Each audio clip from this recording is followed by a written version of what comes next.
What's going on, everyone? It's time for another action James Bond film review. Today we're going to review Skyfall, the 23rd James Bond film. And it stars Daniel Craig and it was released by MGM November 9th, 2012. It was directed by Sam Mendes. Now this guy has directed a lot of great movies like 1917. I believe I reviewed that on here. American Beauty, I think I reviewed that on here too. Revolutionary Road, and then he would go on to do the sequel to The Spectre. But yeah, this had a budget of $200 million, and holy crap, this was crazy. James Bond movie. So Daniel Craig comes back as James Bond, where he's kind of on a low point in his life, and yeah, the MI6 headquarters gets attacked, and Agent M's obviously the target. So of an old 00 agent who is basically seeking revenge. And now James Bond has to go and try to figure out who is actually doing it and why. And amidst this, gets caught up in a bigger scheme than he ever thought could happen, with a lot of crazy stuff going on. This film is very well crafted. It has a really intriguing story. It constantly takes lefts and turns, and you don't know exactly what's going on. Like, I like this film so much, I watched it 3 times in 3 days.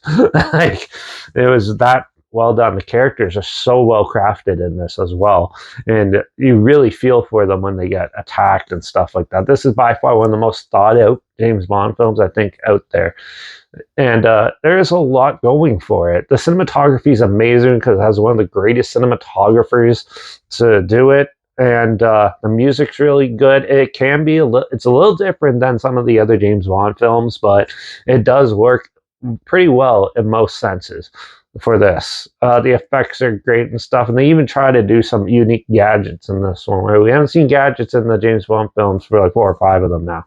And yeah, which is cool. Obviously it brings back the old James Bond car, which is amazing. And yeah, just the whole setup and the way the characters sort of like convey and portray this cat and mouse game is just so cleverly done, and it's very real and a lot of fun. I actually really enjoyed this movie. I don't think there's pretty much any flaws, like besides like maybe the music not being cohesive enough, but still that's not enough for me to knock this movie down. It's very well done, and a lot of people should check it out again. And definitely one of the best James Bond films up there with Goldfinger, Goldeneye. Yeah, it's in Casino Royale. This is probably one of the top ones. So I'm going to give Skyfall a 5 out of 5. I really enjoyed this movie. Like, why else would I watch it 3 times in a row in 3 days?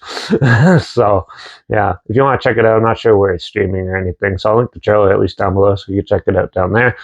Also, link down below is my Instagram. That's where I post clips of films I'm going to review in the future on my stories. You put the film title in there, some fun fact or history thing in there as well. Also, my Letterbox down below, take reviews. That's where I post my first star rating right after watching the films.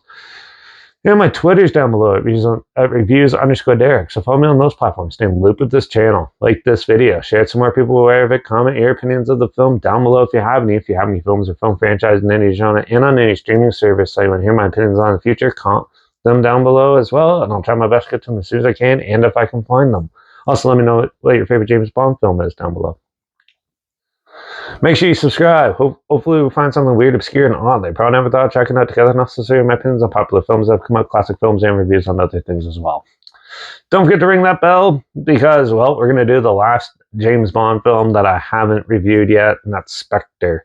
So make sure the 24th one. So yeah, make sure you tune in for that.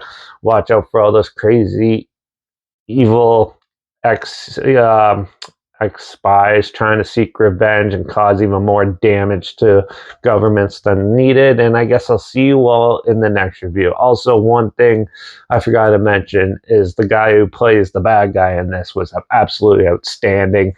Yeah, very ruthless, very dark and evil, and just the way I like it. So yeah, till the next one, cheers.